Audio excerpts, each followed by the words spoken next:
Gue berkarir hampir 20 tahun dan di TikTok gue udah mimpin tim dari beberapa negara. Dan kalau gue bisa ngulang karir gue lagi, ada 5 kesalahan ini yang kalau gue hindarin, karir gue akan melejit lebih cepat. We like Bandung.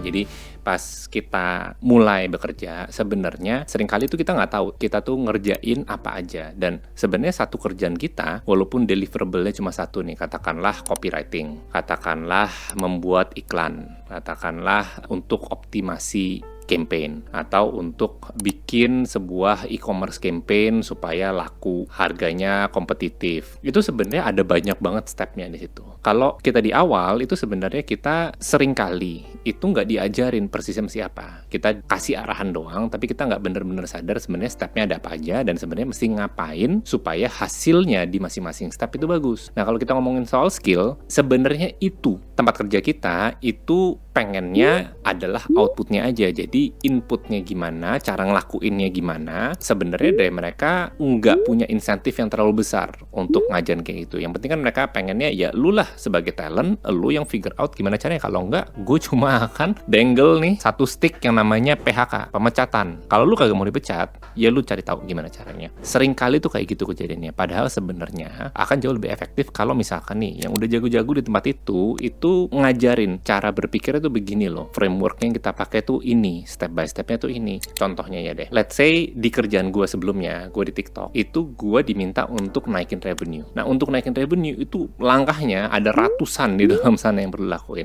Tapi ujung-ujungnya sebenarnya jualan. Untuk kita jualan itu sebenarnya ada berbagai macam step lagi nih. Itu nggak ceritanya tiba-tiba kita ngomong sama klien, terus habis itu tiba-tiba kita closing di sana. Nggak begitu. Pertama, kita mesti riset dulu ini klien sebenarnya sampai perlu jasanya kita itu gara-gara apa. Kalau misalkan let's say dia beauty clinic, nah dia sekarang cara dia dapat customer itu kayak apa, dia revenue-nya per bulan kira-kira berapa, kalau kita mau nawarin sesuatu kira-kira bakalan di harga berapa ya, cara dia ngitung sukses gimana, itu semua tuh baru 4 doang gue sebutin, padahal masih ada 15 lagi yang lainnya yang mesti kita ngertiin untuk baru di satu tahap kecil dari tahap riset. Setelah dari situ kita mesti mikirin juga customer-nya dia, gimana ya caranya si klinik ini bakalan dapat customer, si customer ini tahu si klinik kira-kira dari mana aja, apa dia hanya bergantung ke Instagram atau ke TikTok atau ke YouTube atau kemana. Kalau dia ke teman, dia ngomongnya apa aja. Nah itu ya, jadi itu contohnya beberapa detail-detail yang kita perlu untuk ngerti. Itu baru tahap riset. Setelah dari tahap riset, baru kemudian kita persiapan untuk ketemu sama nih klien. Karena kan nggak mungkin dong kita cuma ketemu terus belepotan, itu kan udah tahu sih banyak hal, cuma abis itu AIU ngomongnya nggak ada strukturnya, terus abis itu tiba-tiba kita waktunya cuma dikasih 30 menit, 60 menit ngalor ngidul kemana-mana sampai 90 menit ngomongin soal tempat lahirnya si founder lah, tempat makan favorit, teman-teman. Nggak bisa gitu. Jadi kita juga sebagai pekerja kita mesti strukturin, kita cuma punya waktu sekian, karena setelah dari sini kita ada appointment lagi sama orang lain, kita mesti pergi ke janji selanjutnya itu. Karena jadi dari waktu yang terbatas ini tadi, kita mesti apa aja yang mesti kita omongin yang penting-penting nih, supaya kita ngerti sebenarnya dia butuhnya apa persisnya sesuai dengan riset kita atau tidak. Yang kedua adalah supaya dia juga mengerti value yang kita akan bawa itu apa nih ke kliniknya dia. Tuh baru step kedua tuh persiapan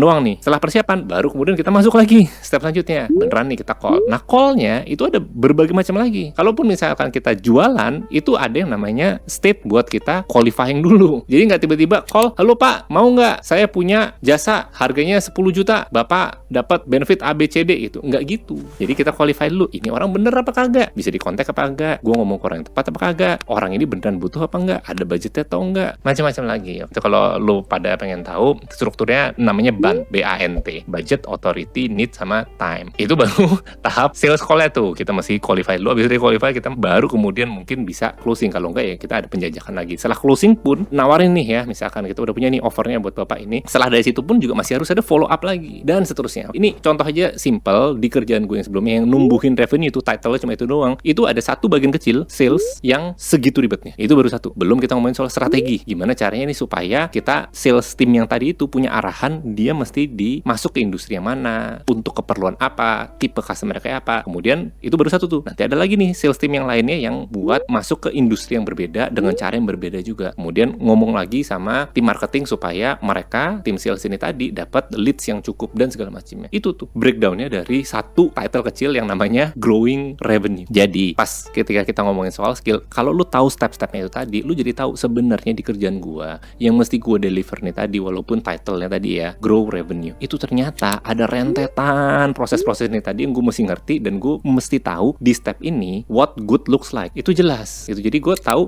oh kayak gini nih yang mesti gua deliver, nggak tebak-tebak lagi gitu. Kita punya arahan sebagai talent. Sebenarnya di awal-awal kita bekerja, kita ngerti stepnya apa aja, dan kita juga tahu sebenarnya di masing-masing step yang bagusnya kayak gimana, itu ada acuan. Nah itu yang kita perlu tuh, karena ini nanti yang bakalan jadi modal untuk di kerjaan selanjutnya. Pas lu mau naik pangkat, pas lu mau dipromosi jadi manajer, pas lu mau bantuin tim lain, mungkin lu di bidang sales atau lu di marketing, terus lu mau bantuin orang-orang yang di sisi produk, lu mesti paham tuh step-stepnya itu tadi, supaya lu kemudian bisa pakai pengertian lu tadi untuk bantuin temen lu mungkin yang di tim sama, atau bantuin tim lain, karena lu bawa cara berpikir lu supaya mereka bisa lebih mengerti. Kalau tim produk, caranya bikin produk yang memang akan membantu tim lu, banyak orang di tim lu, itu mesti kayak gimana. Nah, lu bisa ceritain tuh stepnya ke mereka. Nah, itu yang lu perluin. Jadi pas kita ngomong soal skill, sebenarnya itu tadi, prosesnya itu apa aja, dan di masing-masing stepnya itu tadi, yang bagus tuh kayak gimana sih? Apa yang mesti di-deliver? Kita tahu output yang bagus tuh kayak gimana bentuknya, dan untuk bisa nge-generate output yang bagus ini tadi, apa aja yang mesti dilakuin supaya inputnya itu bakalan mendatangkan si output yang kita cari itu tadi. Nah, jadi ada 5 nih kesalahan yang dulu pas gue berkarir itu gue lakukan, dan kalau misalkan gue perlu ngulang lagi karir gue, ini 5 kesalahan yang mau gue hindarin. Dan lu juga sebagai fresh graduate atau yang baru masuk kerja 1-5 tahun, kalau lu nemuin kesalahan-kesalahan ini, bisa juga lu sadarin dan segera lu hindarin. Yang pertama, jangan cari duit, carilah skill, karena skill ini yang bakalan menumbuhkan duit lu pada nantinya dengan cepat. Nah, mungkin ada satu kesalahpahaman ya pas gue ngomong yang pertama ini tadi, itu ada satu belief yang sebenarnya banyak talent punya, termasuk gue dulu. Kalau yang namanya wealth, kekayaan, itu bentuknya itu naik begini gitu ya. Ini wealth ya, kekayaan lo, tabungan. Ini tabungan lo.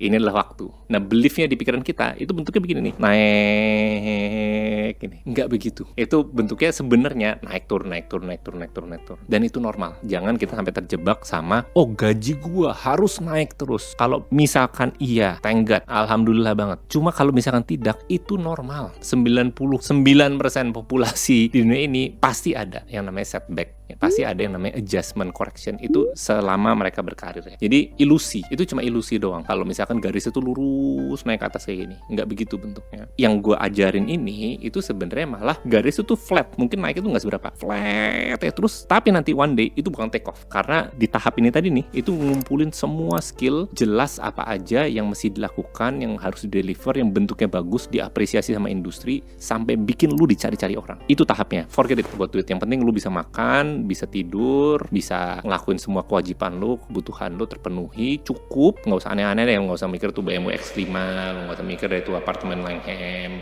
istana kemerdekaan, itu lupakan dulu. Sekarang lu fokus sama nambahin dulu skill lu. Nah, kesalahan kedua yang gue lakuin itu adalah gue nggak tahu ujungnya kemana. Sebenarnya bukan artinya gue tuh totally blank, gue tahu, tapi satu, gue nggak jujur sama diri gue sendiri. Yang kedua adalah gue maunya ideal. Nah, ini jebakan. Yang satu yang nggak jujur, gue sebenarnya maunya gue kaya, gue punya apartemen mewah, tinggal deket mall, gitu-gitu deh. Semua keduniawian itu kita semua ada, gue yakin, walaupun diakui ataupun tidak. Tapi kalaupun ada, itu normal, diakuin aja, gak apa-apa. Itu adalah manusia, kita bukan Tuhan. Jadi kalau misalkan kita bisa ngakuin itu, minimal tuh gak jadi beban pikiran kita. Kita tahu, oke, gue pengen supaya tabungan gue nilainya sekian ratus juta, sekian M, gak apa-apa. Bilang aja, nggak nyangkut tuh jadi pikiran. Sekarang kita bisa fokus apa? Kita nggak bermimpi lagi tuh sama hal itu yang kita tutup-tutupin. Kita sekarang fokus, kalau gue mau segitu, gimana ya caranya? Nah, itu lebih produktif. Nah, tapi itu nyambung sama hal yang tadi, dimana caranya ini tadi akan dapat kalau misalkan skill, kalau lu punya skillnya. Sama satu lagi, yang kedua adalah maunya ideal. Maksudnya ideal gimana? Gue mau nih, pas gue udah ambil keputusan ini, tidak akan pernah berubah.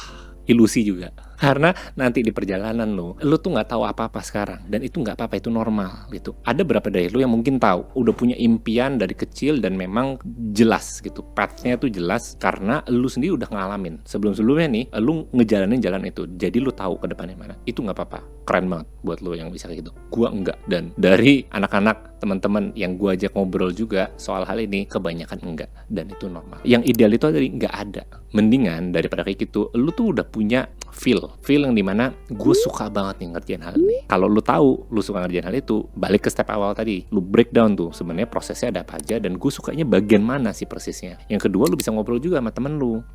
Lu kalau ngeliat gue, menurut lu tuh gue jagonya di mana? Apa sih yang kayaknya buat lu susah, buat gua kok kelihatannya gampang banget. Karena lu bisa ngobrol kayak gitu sama teman-teman lu yang emang lu percaya bisa ngasih opini yang jujur, bukan opini yang lu suka denger ya, tapi beneran opini yang jujur sesuai dengan pengamatan mereka. Nah, lu tau lah orang yang kayak gimana yang kayak gitu ya. Semoga lu punya teman-teman yang kayak gitu. Jadi kalau lu punya sense of directionnya, ya udah lu jalanin aja itu. Bentuknya kayak apa, itu akan berubah ke depannya nanti. Jadi nggak apa-apa, jangan cari yang ideal terus abis itu lu jadi macet, nggak berani gerak. Dulu gua kayak gitu, gua ngerasa kayak aduh, gue akan spend effort, gue takut nggak worth it. Sebenarnya itu yang gue rasain, dan itu yang nge-stop untuk kemudian kita explore kesana kemari. Itu ditambah sama ketakutan, sama ilusi yang tadi, yang grafik tabungan tadi naik gitu kan. Kesannya tuh kayak, aduh gue kalau misalkan gue ngambil langkah salah, turun nih tabungan gue. Itu kan ilusi. Yang mestinya kita bisa eksplorasi, kita bisa cari sebenarnya apa sih yang gue suka, yang gue mau. Itu kita jadi terhambat sama ilusi itu tadi, sama ego kita yang sebenarnya nggak real, dan jadinya nge-stop kita untuk nyari sebenarnya kita nih bagusnya di mana.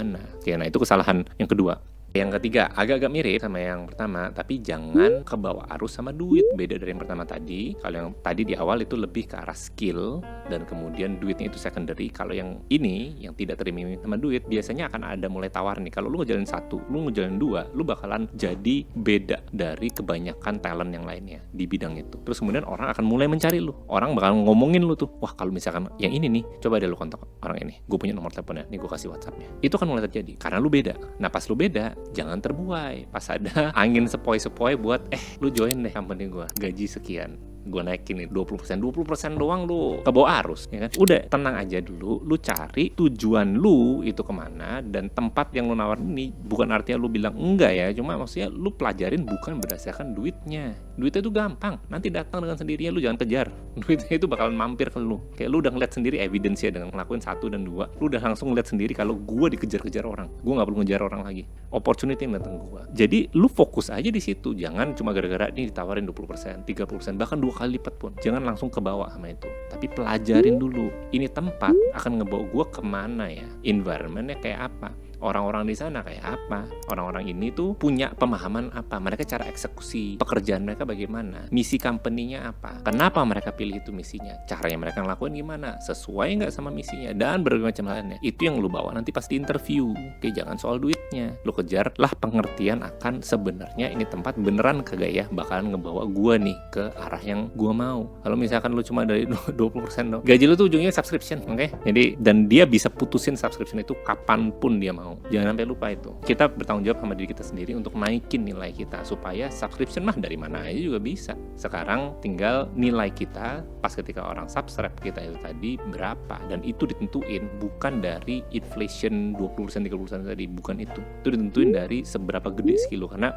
harganya itu akan pengkoreksian harga itu akan terjadi dengan sendirinya. Pasti. Kalau misalkan lu tiba-tiba ada 5 orang yang ngejar, nawarin, lu kan juga punya bargaining option kan. Lu bisa bilang company yang A, gue ditawarin 20 juta, lu mau bayar berapa? Dan lu jadi pede untuk bisa ngomong kayak gitu, karena lu tahu lu siapa, lu tahu skill lu tuh lu bisa ngapain itu, dan lu udah bisa ngelihat sendiri hasilnya kayak gimana tanpa perlu dengerin orang apa segala macam. Lu ngeliat sendiri hasilnya, oh si klien ini berhasil sama gua, si klien yang itu salesnya naik, si klien yang itu leadsnya naik, dan kayak gitu kan lu jualannya juga gampang. Nah ketika itulah baru lu panen, jangan dikit-dikit panen terus habis itu tapi tempatnya nggak jelas, tempatnya nggak bawa lu ke tempat kayak apa juga lu nggak tahu. Itu yang ketiga.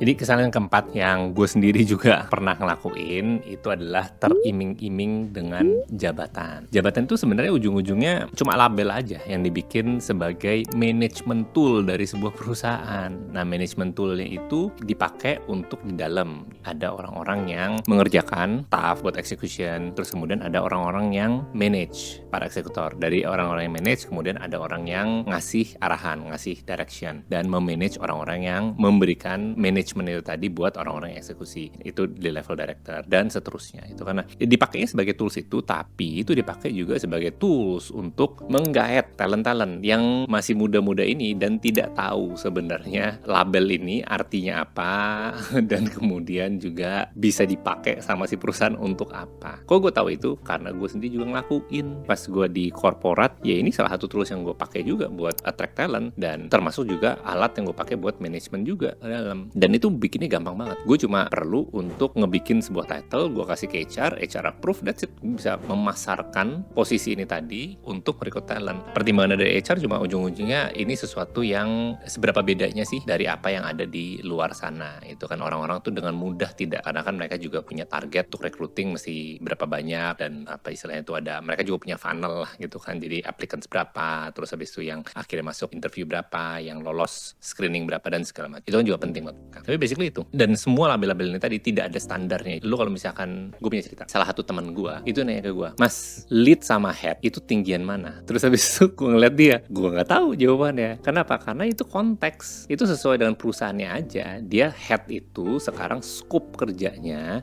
itu apa aja, lead scope kerjanya itu apa aja. Dan apalagi yang bermasalah kalau misalkan ternyata head di company A, lead di company B. Aduh, udah kagak ada standarnya itu sama sekali. Itu alat yang dipakai sama si masing-masing perusahaan aja untuk bikin keren-kerenan talent yang masuk maupun talent dalam. Jadi jangan bergantung sama label-label lu tadi. Lu ngertiin aja sebenarnya lu mesti ngapain. Exactly lu report ke siapa. Orang yang lu pimpin itu ada apa kagak. Gue juga punya cerita nih. Jadi pas gue masuk ke Facebook itu title-nya adalah Client Solution Manager. Terus gue tanya dong sama HR-nya, ini title-nya ada manajernya, ada yang report ke gue apa kagak? Oh nggak ada sih, ini namanya aja Client Solution Manager. Jadi balik ke nomor 3 tadi, ini akan dengan mudah lu tanggulangi kalau misalkan lu udah tahu sebenarnya lu mau kemana. Sekarang tinggal pertanyaannya, role yang dikasih nih, exactly scope kerja itu apa aja? Gue bakal ngapain? Gue report ke siapa? Gue kerja sama siapa? Objektif gue utamanya itu apa? Itu semua bisa lu tanyain, dan kemudian lu mulai berpikir, oh berarti kalau misalkan nanti yang gue kerjain ini, gue bertanggung jawabnya sama ini cocok nggak ya sama apa yang gue mau achieve di masa depan? Arahan gue nih selaras atau enggak? Kalau misalkan enggak, ya udah, walaupun title mau dikasih title apapun, ya bukan itu yang lu butuh, bukan itu yang lu cari. Nah seringkali kita ini terjebak sama, wih gila bro, associate director kan, senior manager, apapun itu. Nah, istilah-istilah itu tadi langsung short circuit masuk ke amigdala gitu kan. Cet, wih keren nih ya kan. Dan kita nggak berpikir panjang soal what does it mean dan impactnya apa ke karir gue. Impactnya ini membawa gue ke tempat yang gue mau atau ini malah makin jauh. Yang terakhir nomor 5 ya. Kesalahan yang gue lakuin adalah gue bekerja karena bekerja aja. Instead of gue bekerja tapi satu, gue mau naikin skill gue, dan gue juga bekerja karena gue peduli sama diri gue sendiri, sama perusahaannya, sama apa yang gue mau bawa sebagai dampak untuk kedepannya. Singkatnya adalah care. Care ini di video gue sebelumnya gue pernah bilang itu adalah the single biggest determinant. Jadi gue cukup sering lah ditanya sama anak-anak gue, Mas sebenarnya talent-talent yang bagus, gue kalau sukses, gue bakalan high performer, itu semua tandanya apa? Pertanyaannya begitu bentuknya semuanya. Bisa istilahnya macam-macam, top performer, high achiever atau apapun. Tapi jawabannya cuma satu, lu care. Dan itu yang gue cari ujung-ujungnya. Kalau misalkan gue interview orang, ini orang care apa kagak? Tandanya apa? Dia udah pernah ngelakuin apa untuk beneran bisa mendemonstrasikan kalau dia care. Karena care inilah yang sebenarnya jadi engine-nya untuk jadi si high performer. Dengan lu care sama sesuatu, lu care sama pacar lu care sama orang tua lu, sama keluarga lu, sama bisnis lu, sama kerjaan lu, apapun itu, lu tiba-tiba langsung nggak melihat hanya kotak yang dikasih ke lu. Lu juga mikir, ini kotak datangnya dari mana? Ini kotak sebenarnya bentuknya kayak apa? Di luar kotak ini ada apa? Itu otomatis terjadi dengan sendirinya. Bayangin deh kalau misalkan lu lagi mikirin katakanlah soal pasangan lu gitu ya, terus habis itu lu segitu sayangnya sama dia, segitu care-nya sama dia, lu bakal mikir nggak kayak, oh ini orang makan hari ini apa? Atau lu akan mikir lebih daripada itu, lu akan mikir kira-kira nanti dia bakalan seneng